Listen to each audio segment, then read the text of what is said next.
Buenas tardes, el día de hoy venimos a hablarles sobre Escuela Humana Relacionista. Somos el grupo número 4 integrados por Tatiana Vázquez, Sorani Triana, Lina Gómez y quien les habla, Lina Martínez.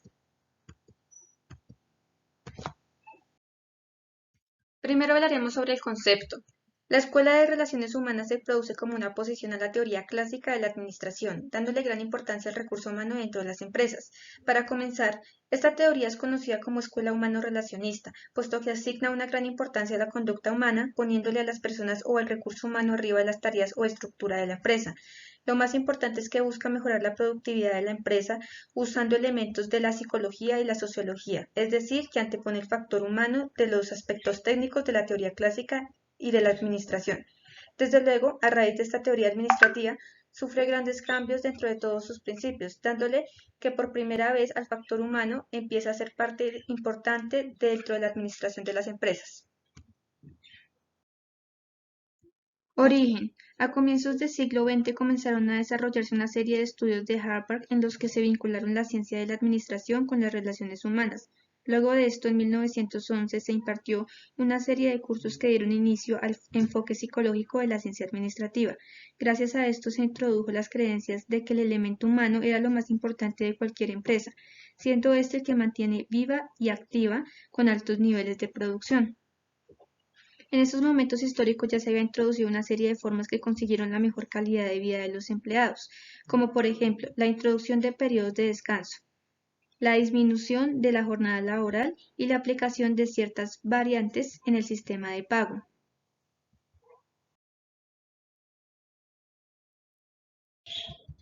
No obstante, todavía no se habían encontrado respuestas al fenómeno de disminución o incremento de productividad.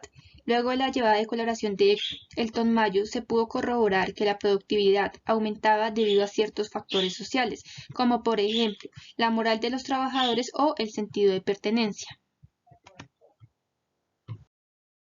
Factores importantes para su origen. Primero, necesidad de humanizar y democratizar la administración. En primer lugar, busca deslizarse en el mecanismo riguroso método de trabajo de la teoría clásica de la administración, adaptándose a los patrones de vida democrática de la vida de los Estados Unidos, aplicando la democratización a los conceptos administrativos. Segundo, desarrollo de ciencias humanistas.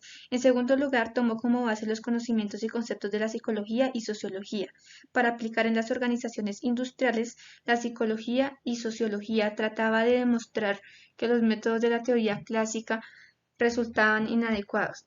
Tercero, la filosofía pragmática de John Dewey y la filosofía dinámica de Kurt Lewin. En tercer lugar, los aportes de la filosofía pragmática y la psicología dinámica resultaron esenciales para el fortalecimiento del humanismo de la administración. Aquí jugó un papel muy importante Elton Mayo, Dewey, Lewin, quienes contribuyeron a su formación. Cuarto, el experimento de Hathor. Finalmente, el experimento de Hathor fue realizado en el periodo de 1927 a 1932. Fue realizado debajo de la supervisión de Elton Mayo. Las conclusiones obtenidas cuestionaron los principios de la teoría clásica.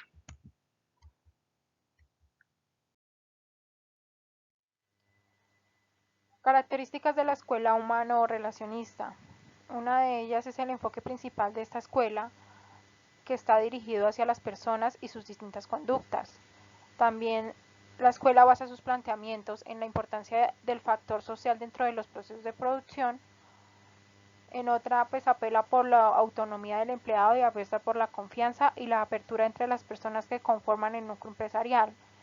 También dentro de esta corriente se intenta erradicar la visión anterior de la administración que percibía al ser humano como una máquina dentro de la producción.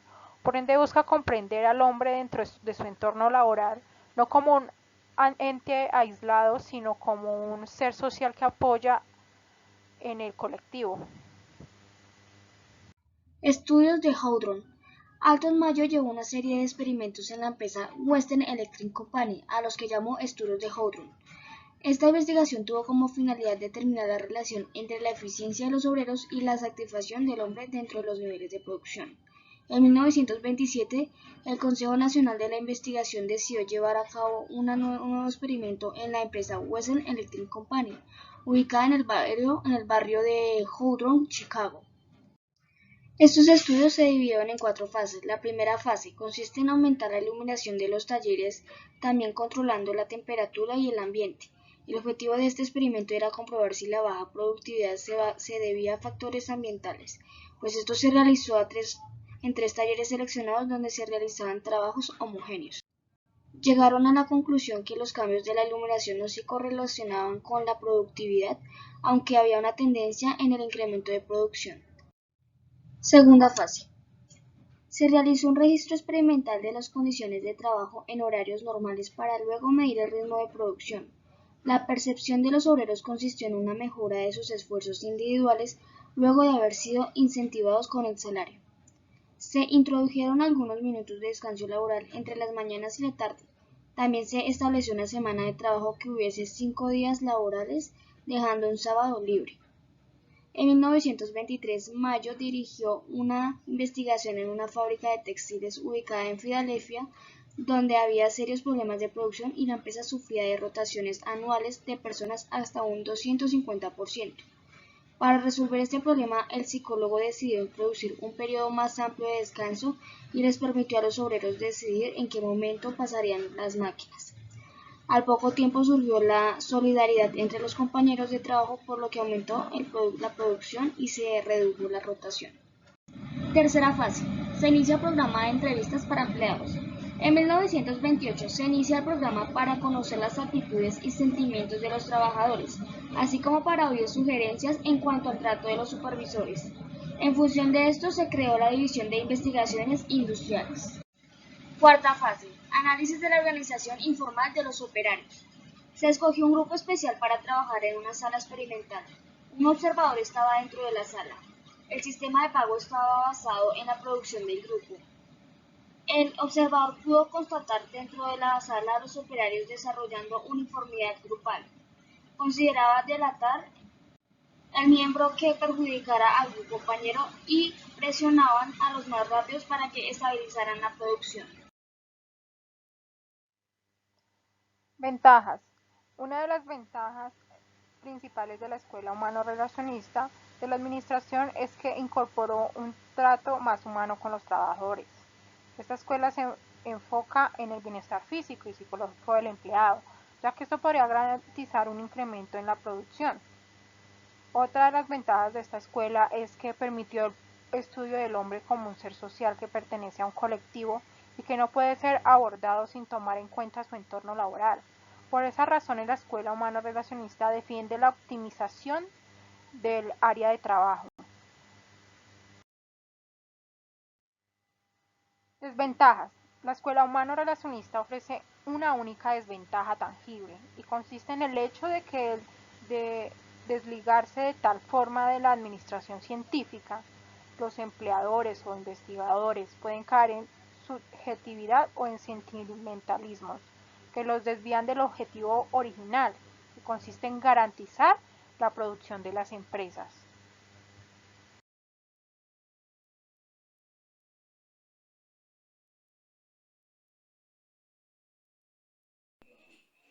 Principales representantes: Elton Mayo, de nacionalidad australiana, vivió entre los años 1880 a 1949.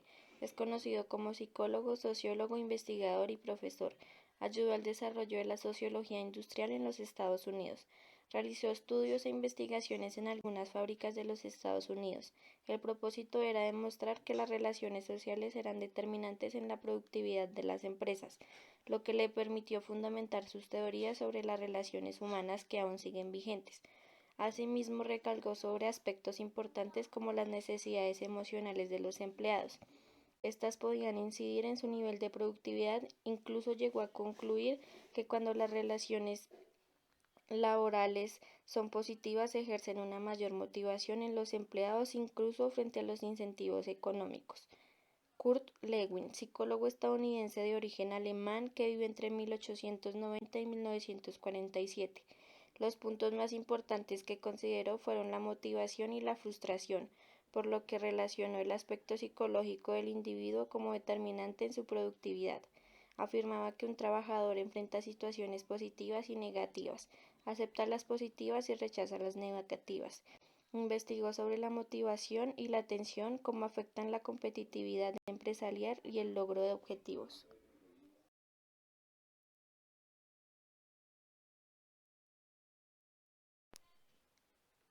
Mary Parker Follett fue una trabajadora social de nacionalidad estadounidense que vivió durante el periodo de 1868 a 1933.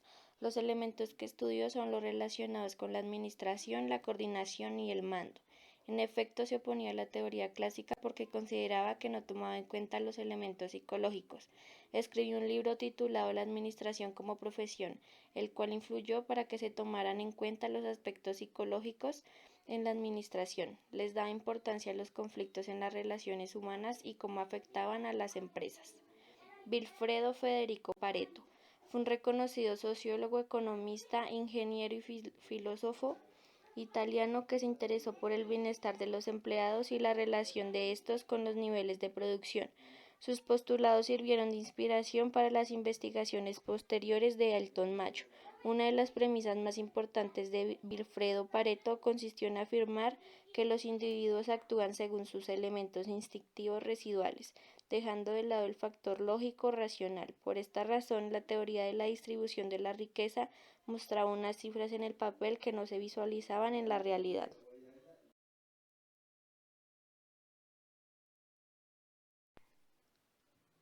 Frederick Winslow Taylor fue un economista e ingeniero estadounidense que apeló por la organización científica del trabajo y es considerado como el creador de la administración científica. Al mismo tiempo, se preocupó notablemente por el bienestar y el desarrollo laboral de los empleados. Taylor fue pionero en la introducción de incentivos para mantener motivados a los trabajadores, ya que, según el autor, esto optimizaba los niveles de producción.